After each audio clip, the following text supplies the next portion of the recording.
ChatGPT has been hailed as a game changer. It can write songs, define quantum mechanics, as well as explaining how I could boost my intelligence. Sophisticated algorithms, but basically what these algorithms are doing is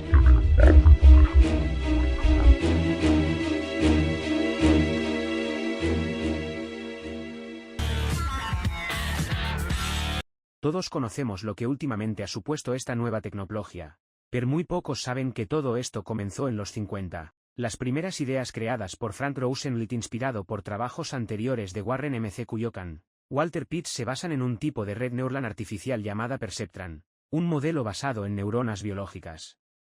¿Pero qué es una red neuronal? Para entender la idea detrás de las redes neuronales vamos a ver el siguiente ejemplo. Supongamos que tenemos una caja y esta tiene una serie de entradas y una serie de salidas, como podemos ver en el lado izquierdo y en el lado derecho. Por la parte de las entradas le podemos introducir cualquier número y esta nos va a devolver otros numeritos. En este caso le introducimos 3 números y nos saca otros 3 números. Sin embargo, esta caja es peculiar ya que cuenta con una serie de controles en el centro que nos permiten modificar la salida. Según cómo los acomodemos obtendremos resultados distintos, como podemos ver aquí, los giramos y en la salida aparecen números totalmente distintos a los anteriores. Y gracias a esta peculiaridad podemos hacer que la caja devuelva el valor que queramos, solo haría falta saber cómo mover los controles. De hecho, estas fueron algunas de las primeras ideas que surgieron sobre el tema.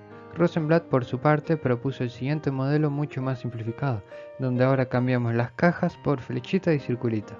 Las flechas de la izquierda son las entradas o los inputs que vamos a denotar por X, Y o en este caso X1, X2 y X3.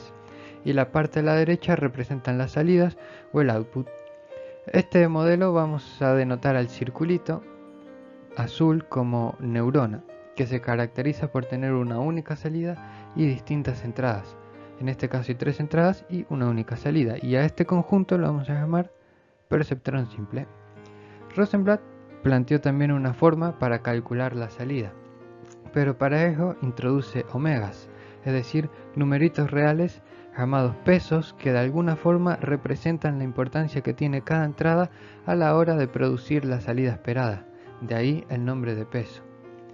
La salida puede tomar los valores de 1 o 0, dependiendo si la suma del producto de pesos y entradas supera un umbral, como podemos ver en esta formulita de aquí.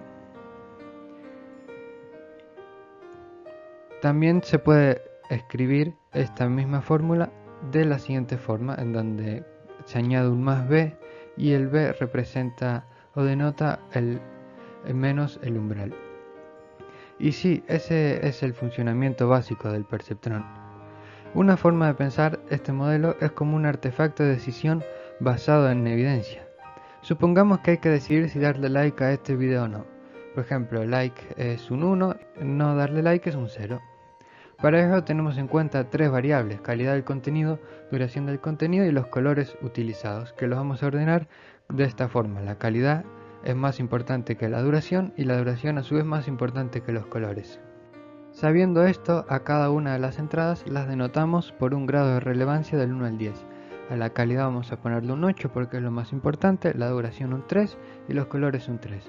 Entonces tomamos un video al azar y a la calidad del contenido lo vamos a valorar con un número del 1 al 10. Por ejemplo un 8.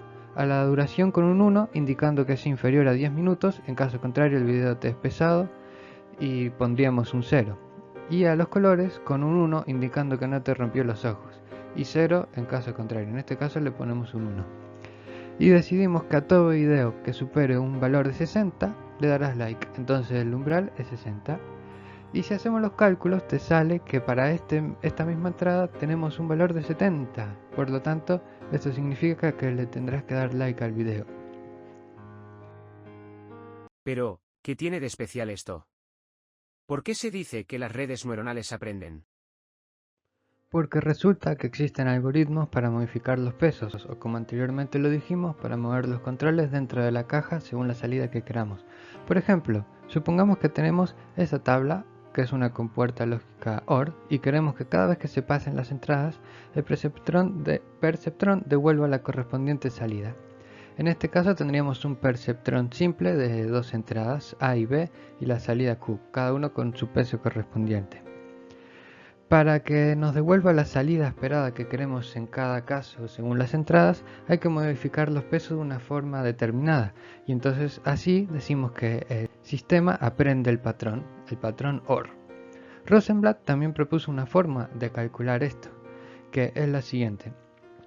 Como podemos ver, la modificación del peso equivale al peso que había antes, que es el que causa error, más su entrada correspondiente por el error, ya que delta es la salida esperada y output como la salida real que emite el perceptrón.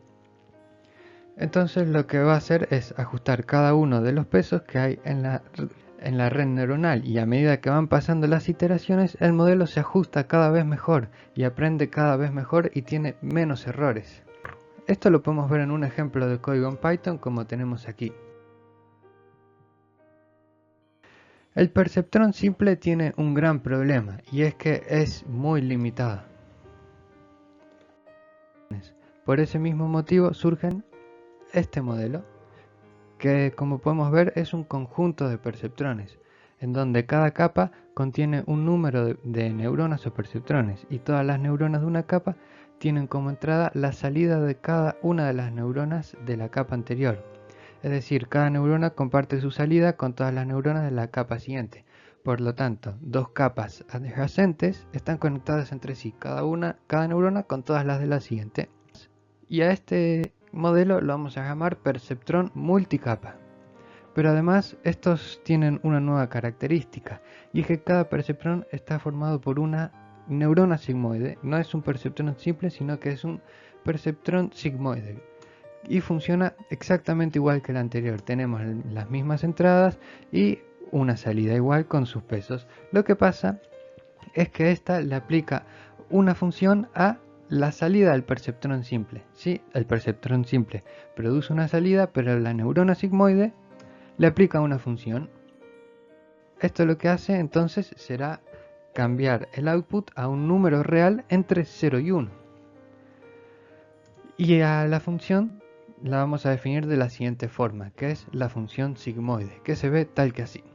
¿Y por qué hacemos esto? Bueno, vamos a ver cómo se ve la otra función, que es la función de paso, que es lo que hace la neurona simple. Como podemos ver, hay un cambio muy brusco del 0 al 1, entonces nuestro objetivo al poner esta función es intentar de suavizar ese impacto que tiene cerca del origen, para minimizar los casos caóticos, es decir, para no tener pequeñas variaciones en los pesos y que la salida sea un valor totalmente distinto entre 0 y 1. Con esto lo que hacemos es tener más precisión en la salida. Vamos a entrenarla para que aprenda una función, por ejemplo x elevado a 3 menos x, es decir, para que dibuje esa función en el plano. Si le metemos un 1 esperamos que la red neuronal devuelva un 0, ya que es la función evaluada en 1. Sí, entonces vamos a entrenar este mismo modelo que vimos recién, un perceptrón multicapa. En este caso, a la salida la vamos a visualizar como un vector, aunque en este caso, como hay una salida no es necesario, pero en otros modelos hay distintas salidas y varias salidas, entonces es útil verlas de esta forma. En primer lugar, es común definir una función objetivo o de coste, para cuantificar qué tan bien la salida obtenida se acerca a la esperada. Y la vamos a definir de la siguiente forma, y si se dan cuenta es la media de la diferencia entre la salida esperada y la obtenida para cada entrada, es decir, la media de los errores por cada entrada y salida, y la multiplicamos por un medio para simplificar los cálculos más tarde, pero eso ya lo entenderemos después. Si se dan cuenta, esta función cuadrática objetivo o función de coste siempre es mayor a 0 y se aproxima a 0 cuando la salida real tiende a, o sea, el output tiende a la salida esperada para cada entrada. Entonces, ¿qué queremos hacer? Queremos encontrar un conjunto de omegas y b que minimicen la función. Y entonces, ¿cómo podemos hacer esto? Aquí vemos visualizado cómo sería lo que queremos hacer. Queremos que la distancia entre la salida obtenida y la esperada sea lo mínimo posible. Así diríamos que el sistema aprende. Entonces, para hacerlo, lo que la idea que vamos a tener es minimizar la función de coste. Pero como vimos recién, depende de muchas variables, entonces el cálculo no lo podemos utilizar. Entonces, imaginemos que empezamos en un punto al azar y justo ahí hay una pelota. Lo vamos a ver en R3 para ser más simple. Entonces, si tenemos una pelota en un punto de R3, sobre las gráficas que tenemos ahí, ¿hacia dónde se va a desplazar? Obviamente hacia abajo, por la pendiente. Tal vez podríamos utilizar esta idea para encontrar un mínimo de la función, ¿no? Entonces, veámoslo con más detenimiento. ¿Qué pasa si movemos la pelota una pequeña cantidad en una dirección determinada? Bueno, esto recurriendo al cálculo sería la derivada direccional, que si recordamos se define como el siguiente límite. Y además, si f es diferenciable, lo podemos definir de la siguiente forma, ya que existen sus derivadas parciales, donde recordemos, claro, que la derivada direccional es con respecto a un vector unitario. Entonces, esto recordemos que se puede volver a reescribir como un producto escalar de el vector u por el gradiente de f, donde el gradiente de f lo vamos a definir como el vector de derivadas parciales, ¿sí? Entonces, volviendo ahora a la función de coste y generalizando para todas nuestras variables, lo podemos escribir de la siguiente forma. Recordemos que esto es válido porque la función de coste es diferenciable, entonces podemos hacer esto y definir el gradiente de la función de coste de la siguiente forma. Y si se dan cuenta, y recordamos de cálculo, que el gradiente de la función indica la dirección de máximo crecimiento de c. Y esto es muy fácil de demostrar, ya que como definimos a la derivada direccional como un producto escalar, bueno, lo reescribimos así. También lo podemos reescribir como la norma de f por la norma u por el coseno del ángulo que forman. La norma de u es 1, entonces la función será máxima siempre y cuando el coseno de θ sea 1 y mínima cuando el coseno de θ sea menos 1. Entonces nos tenemos que desplazar en la dirección inversa al gradiente. Y bueno, ¿cómo hacemos esto? Bueno, podemos definir un vector que lo que haga es multiplicar el gradiente de la función de coste por algún numerito real inverso. Y resulta que esto es totalmente válido, ya que podemos seleccionar cualquier punto, por ejemplo comenzamos en el x0 y el siguiente punto lo que hará es desplazarse en el sentido inverso al gradiente. Por ejemplo, x1 lo vamos a definir como el punto anterior desplazado en la dirección inversa al gradiente. Y esto es lo que estamos haciendo con el ejemplo de la pelota, si se dan cuenta. Nos estamos desplazando hacia abajo. Y esto lo podemos demostrar fácilmente, ya que, bueno, vamos a sustituir el vector en la definición y si se dan cuenta nos queda que la derivada direccional es menos el numerito que habíamos elegido por la norma del gradiente de c. Y el gradiente de c siempre es un número positivo, por lo tanto la expresión final siempre es negativa, con lo que siempre estaremos desplazándonos hacia abajo, estaremos minimizando la función. Eso tiene ciertas limitaciones, ya que no vamos a encontrar siempre un mínimo global, sino que mínimos locales, pero nos garantiza y nos ayuda un poco para minimizar el error de la red neuronal. Entonces, generalizando los pesos, los podemos reescribir de la siguiente forma.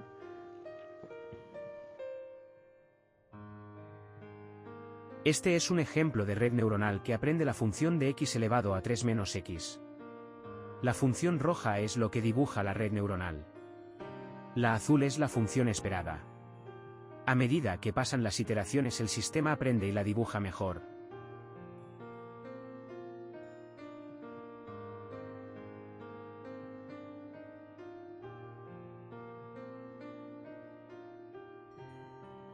Pero ¿qué pasa con el gradiente de c? ¿Cómo se calcula? Eso ya es más complicado y digno de otro vídeo.